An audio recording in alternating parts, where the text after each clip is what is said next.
모두가 이 나라와 국민을 사랑하게 만드는 한국의 7가지 특징. 1. 1년 내내 관광의 이상적인 기후. 한국에서는 매 계절마다 방문객들에게 매우 흥미로운 경험을 선사합니다. 이곳의 기후는 사계절에 따라 변합니다. 봄은 언제나 소나기, 온화한 날씨, 향기와 꽃으로 가득한 언덕과 들판으로 시작됩니다. 농부들이 씨앗을 뿌리기 시작하는 계절이기도 합니다. 여름은 섭씨 34.5도 정도로 덥고 습하며 여름에서 가을로 넘어가는 전환기에는 넓은 지역에 걸쳐 폭우가 내리는 경우가 많습니다.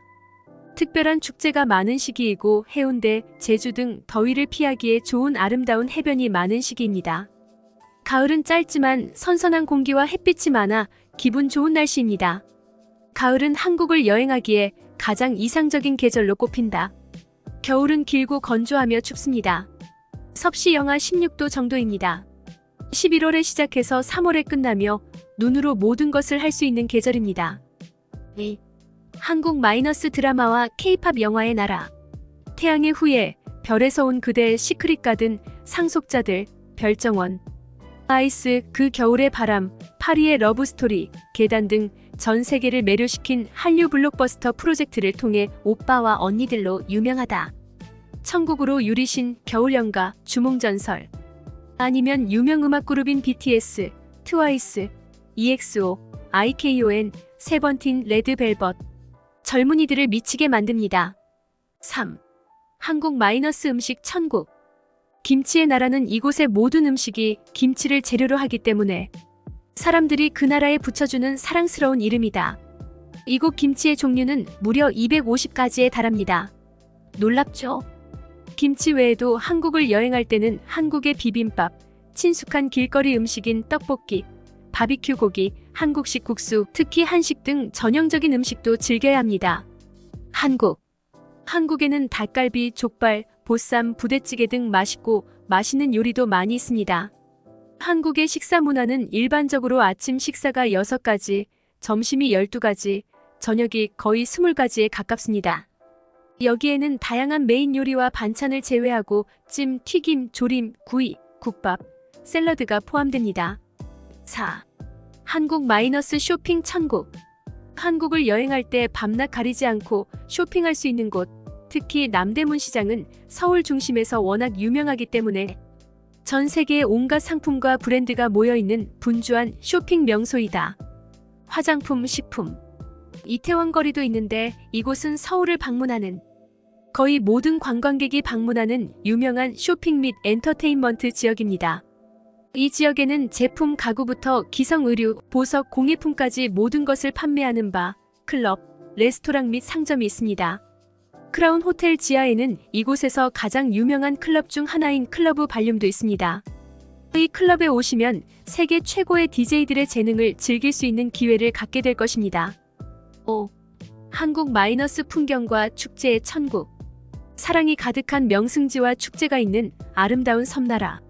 이곳은 그야말로 낭만적이고 시적인 공간을 원하는 커플들의 천국이다.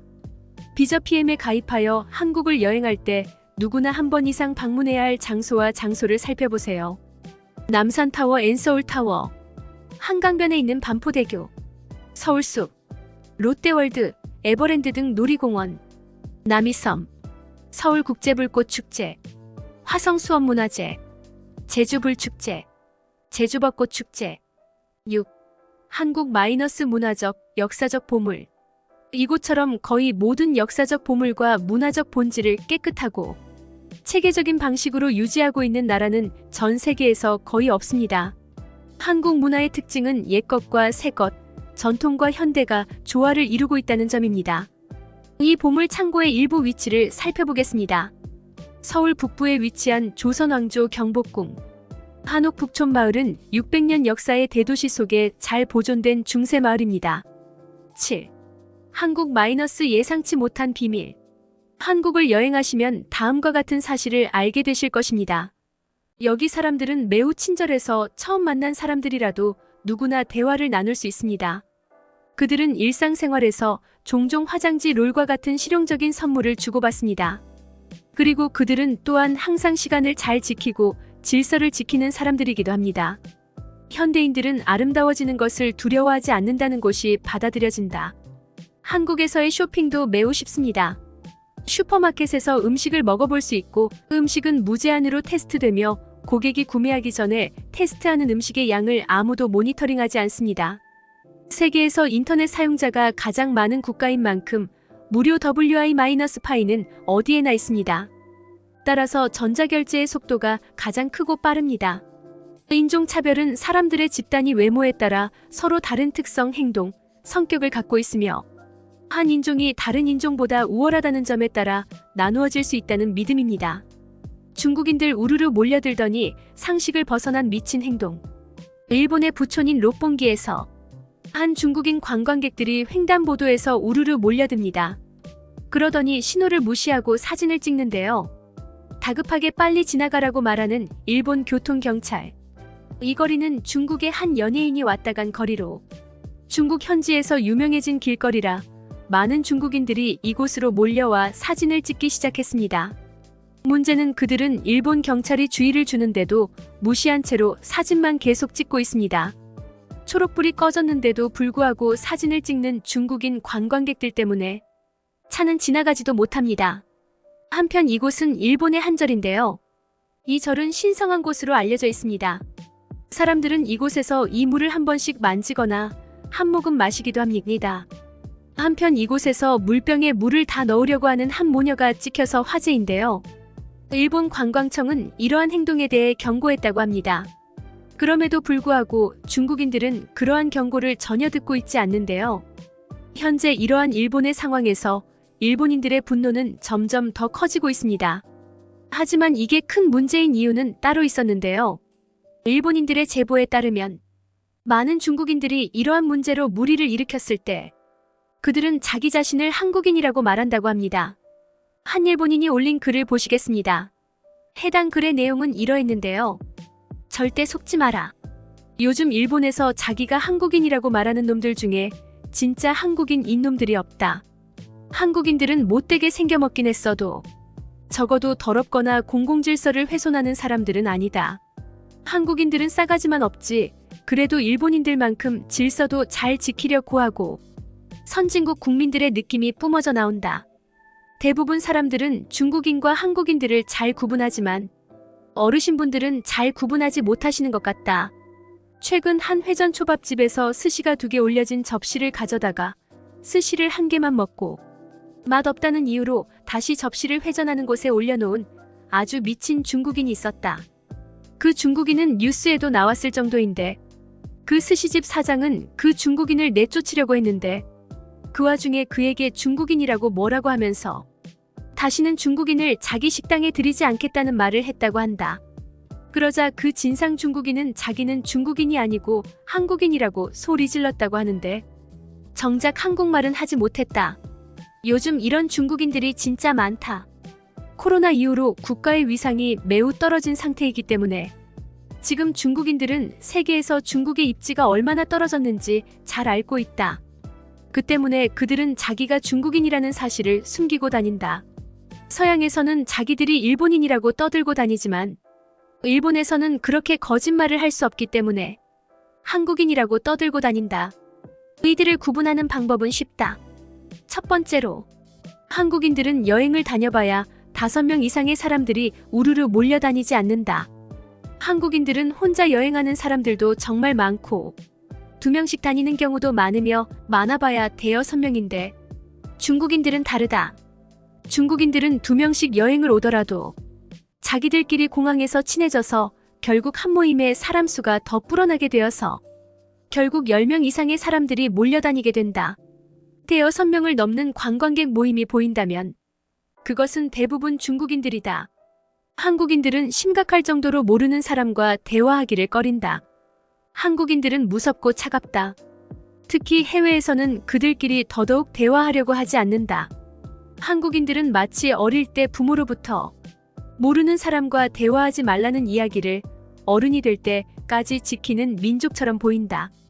참고로 우리 일본인들은 길거리에서 짜증날 정도로 우리에게 말을 거는 중국인보다 아예 대화 자체를 시도하지 않는 한국인들이 더 좋다. 그럼에도 일본 거리에는 한국인들보다 중국인들이 엄청나게 많다. 또 다른 구분법은 냄새다. 그냥 중국인들은 냄새가 심하게 난다. 한국인들은 향수나 향기 나는 세제를 많이 쓰는 편이다. 하지만 중국인들은 그렇지 않은 것으로 보인다. 중국인들이 왜 이렇게 하나같이 다 냄새가 나는지는 모르겠으나 진짜 100이면 100 무조건 냄새가 난다. 냄새로 국적을 알아낼 수가 있다. 가족 단위 여행객들을 봐도 국적을 확인할 수 있는데 아이들이 시끄럽게 떠들고 있으면 그냥 중국인이다. 아이들이 남들에게 피해를 주는데 가만히 있는 부모들도 전부 중국인들이다. 한국인들이 한국에서 어떨지는 몰라도 적어도 일본에서는 아이들을 조용히 시킨다. 사실 일본에서 한국인 아이들을 보기 힘들다. 한국 아이들은 일본 여행을 절대 오지 않는 것 같다. 라는 글이었습니다. 한국 아이들이 일본 여행을 안 가는 것일까요? 아니면 한국의 애들이 그냥 절대적으로 적어진 것일까요? 갑자기 출산율 생각이 들면서 안타까워지는 글이었는데요. 아무튼 이처럼 현재 일본은 개념 없는 중국인 관광객들 때문에 힘들어하는 것 같습니다. 그렇다면 한국은 그렇지 않을까요? 사실 한국의 경우도 마찬가지입니다. 한 유럽인이 남긴 글에서 그 심각한 상황을 느낄 수 있었습니다. 해당 글의 내용은 이러했는데요. 나는 2024년이 되자마자 부모님의 허락을 받고 한국에 놀러 갔다. 친구 2명과 함께 갔고 우리의 여행 목적은 많은 화장품들을 사는 것이었다.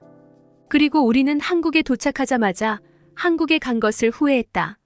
한국은 엄청나게 많은 중국인들로 북적였다. 특히 여행객이라면 무조건 가야 하는 곳이 있는데 그곳은 명동이라는 곳이다. 명동은 그냥 말 그대로 차이나타운이다.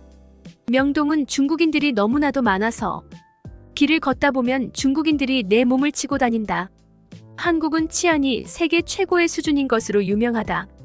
거리에 핸드폰을 두고 1시간 뒤에 돌아오면 그 자리에 그대로 있을 정도라고. 하지만 지금은 그렇지 않다. 이것에 대해 경고를 많이들 하고 있는데 지금 명동은 대부분 중국인들만 있기 때문에 어딜 가더라도 항상 내 물건을 챙기라는 것이다. 사실 유럽도 중국인들 때문에 힘들다. 중국인들이 너무나도 많아서 힘들어하는 사람들이 많다. 조용하던 거리에는 중국인들이 몰려와 쓰레기를 투기하고 자기들은 자기가 일본인이거나 한국인이라고 하지만 특유의 투박하고 하찮아 보이는 인상은 그들이 중국인이라는 확신을 주게 만든다. 일본에서는 그들을 오래전부터 바퀴벌레라고 불렀다고 한다. 그리고 그 이유는 지금 와서 확실히 느낄 수 있다. 바퀴벌레는 어디에든 있고 그 수는 엄청나게 많다. 그리고 그들은 병을 옮기기 때문에 해충이다. 나는 바퀴벌레에 대한 서술을 하고 있는 것이다. 절대 중국인에 대해 말하는 것이 아니다. 다시 말한다. 바퀴벌레는 지구 어디에나 있고 그 수는 엄청나게 많다. 그리고 그들은 항상 병균을 옮기기 때문에 해충으로 분류된다. 그리고 그것이 곧 바퀴벌레다. 나는 옛날부터 이유 없이 중국인을 욕하는 사람에 대해 비판적으로 생각했고 중국인을 욕하는 것은 곧 인종차별이라고 생각했는데 내가 당하고 보니 정말 그럴 수밖에 없겠더라. 이것은 인종차별을 할 수밖에 없다. 우리가 이렇게 피해를 보고 있는데 어쩌겠는가? 전 세계적으로 중국인의 여권을 여행 금지시켜야만 한다. 중국인들이 평생 중국에서 살았으면 한다. 그것이 정말 옳은 것이다. 코로나로 많은 사람들이 죽었고 경제가 망했는데 만약 중국인들이 여권을 전혀 사용하지 못했더라면 애초에 그런 일이 벌어지지 않았을 것이다. 중국인들 여권을 전부 무시해버리자. 진짜 그거밖에는 답이 없다. 이건 우리 유럽뿐만 아니라 모든 나라가 그렇게 해야만 옳다. 라는 글이었습니다. 여러분은 어떻게 생각하시나요?